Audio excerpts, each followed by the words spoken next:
I'm not going to talk about this film yet. Nah, I want to talk about the reaction so far.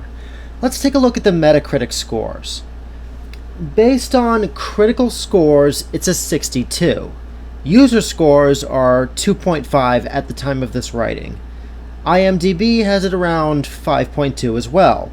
Rotten Tomatoes, critics are in the 70s, audience has it around 58. And by the way, according to the IMDb demographics breakdown, at least for their own ratings, men are rating it around 4, while women are rating it in the 7s and 8s. And I can explain why there's a big gap. See, there's several camps. First, there's those who actually do like this film. Then there's the, oh, these sexist jerks. I'm gonna give it the highest vote I can. This'll freaking show 'em. And then there's those who go, well, the film wasn't that good, but I want to see more films with women in lead roles, so I'm gonna give it a high vote. That's a reasonable enough intention. But it's also dishonest. And as for the guys, well, their camps come around these thought processes. This film's not equal to the ones that came before, so I'm downvoting it. This franchise was a part of my childhood. I drank Ecto Cooler for lunch. I had a Slimer lunchbox. This is peeing on my childhood, and it's wearing its face to try and sell me on nostalgia. So screw it. I'm downvoting it for exploiting something I loved. I hate reboots and remakes. There's too many of them today, so I'm downvoting it. This film isn't funny, so I'm downvoting it. Ugh. And there's finally, of course, the women camp who will downvote it on principle. But even with them factored in, there's 4 other genuine, honest reactions and reasons to dislike the film. If you do dislike it primarily because of the women, the fact that the actresses are women, I choose not to be associated with you. But if you support this film solely because you want to give the middle finger to sexists, or because you want to see more films with women, I'm sorry, but I can't support that either. Better films deserve being stood up for, and this is not one of them. Because this film was a major disappointment for me. And let me explain. I didn't grow up with Ghostbusters like I did Pokemon. I didn't see any of the cartoons. I saw the films when I was a teenager. My parents rented the films for me. I loved them a lot, but I've got no nostalgia goggles to slide over my face, and I haven't seen any of Paul Feig's films, nor do I have any special attachment to any of these actresses whatsoever. And I'm a liberal who feels women are often shortchanged in life, held to double standards men are not. I'm pretty much a blank slate for the most part. I'm the kind of person Sony would love to see love this film. I didn't. Why? Well, it's actually really very simple. I'm gonna list everything I found wrong with the film. I will make my case, and if you disagree, feel free to explain why you do in the comments. So, here goes. And of course, spoilers! Chris Hemsworth's character is funny at first. That's the first problem I have with this film. He's funny at first until you realize how incredibly idiotic and dumb he is. He comes off as absolutely retarded. I am not exaggerating.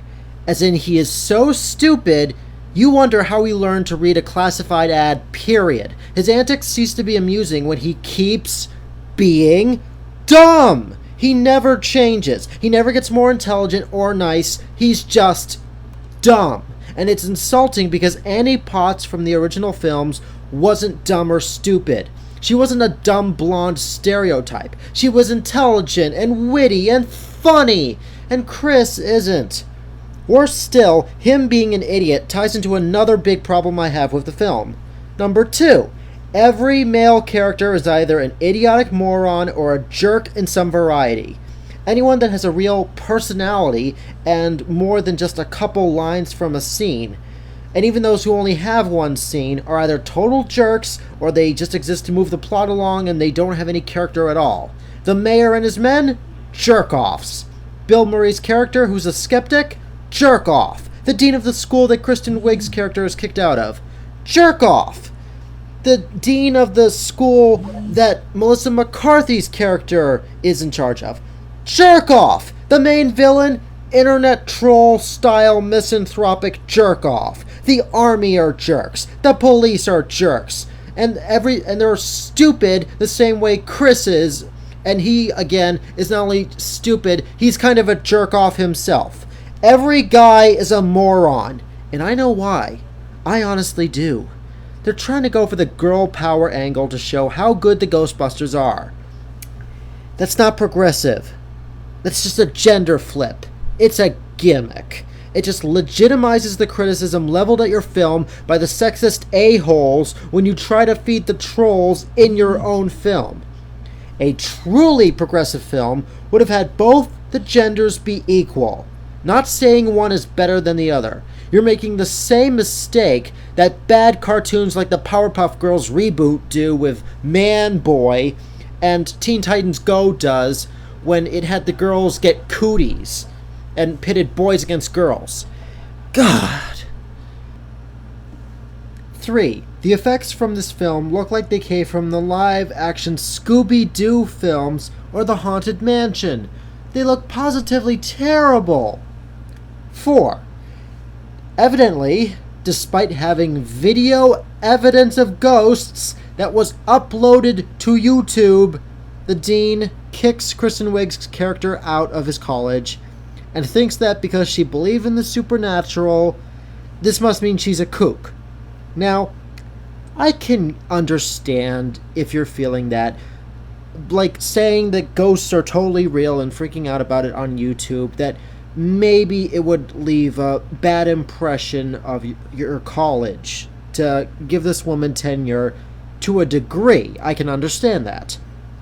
But they clearly caught on camera a real ghost. And none of the women have either the technology nor the money to fake something like that. Anybody with half a brain could have figured out that a mere college professor and 2 other college-employed women that aren't even full professors would not have the skill to make fake ghosts like that. They can't hire Industrial Light and Magic. That makes no sense.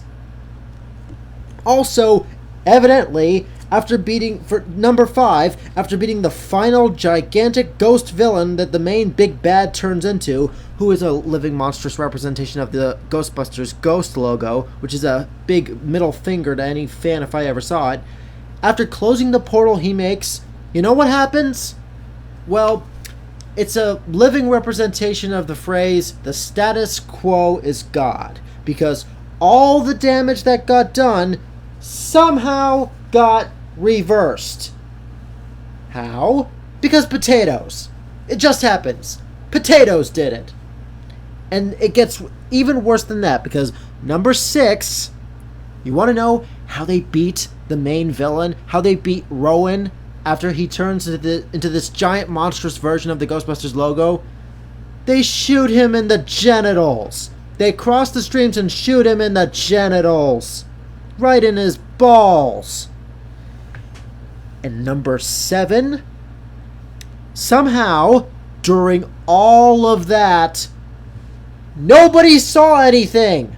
Evidently, nobody had their smartphone out or video evidence of all of this. It didn't appear on the traffic cameras or anything.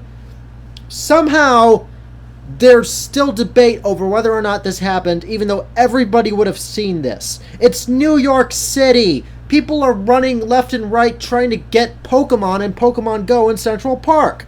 Somebody would have caught it on their smartphone. People would notice. They are not stupid. This isn't 1986 when it would be harder to catch real proof of this. It's 2016. And by the way, Rowan, the villain, point number 8, you want to know why he's not a good villain? He's not comparable at all to the last ones in the franchise. He is badly written. He's just a whiny misanthrope.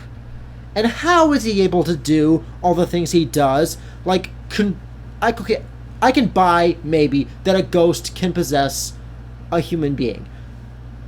how is he able to make Chris Hemsworth's character fly? He's somehow able to control all the army guys that come to stop him, getting them to do a little dance, the Thriller dance. No, it's Thriller, and all that stuff. And again, fly. And he turns into a cartoony version of the Ghostbusters ghost, and then he goes giant. How is he able to do that? He's not a sorcerer supreme like Vigo was. He's not a demonic goddess Cthulhuid horror like Gozer was from the first film. He's just some pissed off little whining jerkbag who works at a hotel. How does he have that kind of power? Because he died? Anybody can die? That makes no sense! And by the way, that dance number, am sure, this is point number 9, Paul Feig was going to make them do it longer in the main movie, but no, they put it in the credits, and it's so tacky and it's so stupid. Point number 10, I was not scared one bit. I wasn't even really creeped out. The first film had a lot of creepy, strange moments. It had the demon dogs. It had the librarian ghost. It had Gozer. That stuff was creepy. It was scary. Nothing in this film is scary. Not one bit. Oh, and number 11, the first joke in the film, the first real joke, you want to know what that is? It's a joke about queefs. Queefs. Not a fart joke. No. Because it came from the front. I'm not kidding you. Actual line. Is it even more funny if I tell you it came from the front? The answer is no. No, it's not. Number 12. Chris has a pet he wants to bring in as he's applying for their job as the secretary. He pronounces his pet as my cat. They say he can't bring cats into the Chinese restaurant they have as their headquarters, and he says, oh, it's okay because he has a dog. Evidently, his dog's name is Mike Hat. Mike Hat. My cat. My cat. The only good cameo in this film is Dan Aykroyd. But Bill Murray, the skeptic, the one Sony brought litigation against unless he joined the film, he gets killed by the Ghostbusters in this film.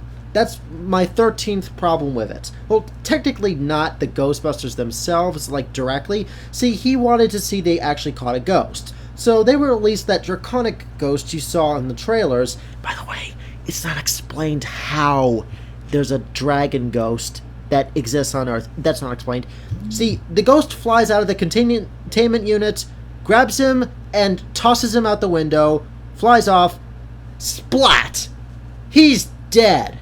They killed Bill Murray's character. And by the way, point number 14, that is the only ghost they catch. The dragon ghost. There is no montage of them catching lots of ghosts. They're like we saw in the first film. Oh, no. It's just that one ghost and then the big climax where they're fighting all these other ghosts. And I feel the need to ask, why are they catching ghosts at all if, in the climax of their film, their tech can clearly just obliterate the ghosts with punches and stuff? That makes no sense. Point number 15. So you want to make the argument that Chris Hemsworth character is meant to be a satire on the dumb blonde stereotype? Okay.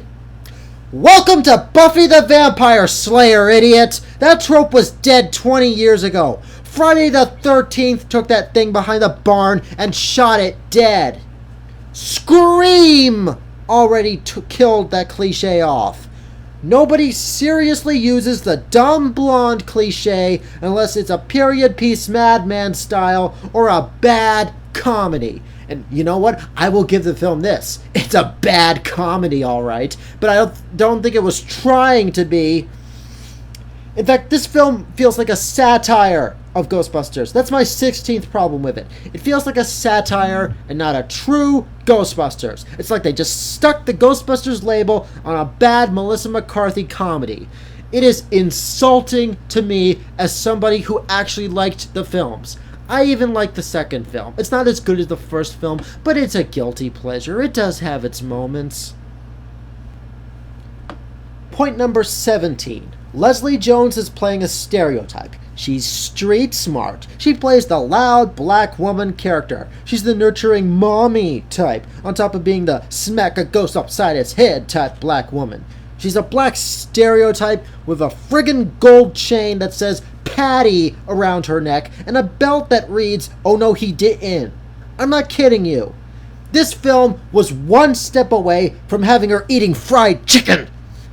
That's just real progressive right there. Ernie Hudson didn't come off as that black, and he didn't come off as that dumb either, but Patty does. Her only knowledge is trivia stuff that would make her real good at Trivial Pursuit, but that's about it. Point number 18. They go on YouTube twice to read negative comments and whine, "Poor them." All they're doing is just feeding the trolls and tossing anybody with legitimate complaints about this film and the marketing campaign under the bus, the same way that Sony did. Point number 19. There is no sense in the film that Kristen Wiig and Melissa McCarthy's character had a real relationship before they evidently drifted apart.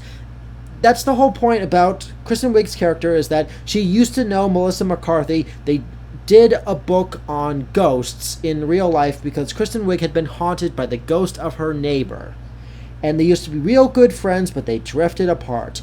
But that's never really expanded upon in the film. They don't give nearly enough attention to trying to repair what should have been a heavily damaged, formerly deep relationship. Not enough attention was given to it. Not enough dedication was shown. And finally, point number 20. The mayor and his folks keep insisting that the Ghostbusters should let them handle things.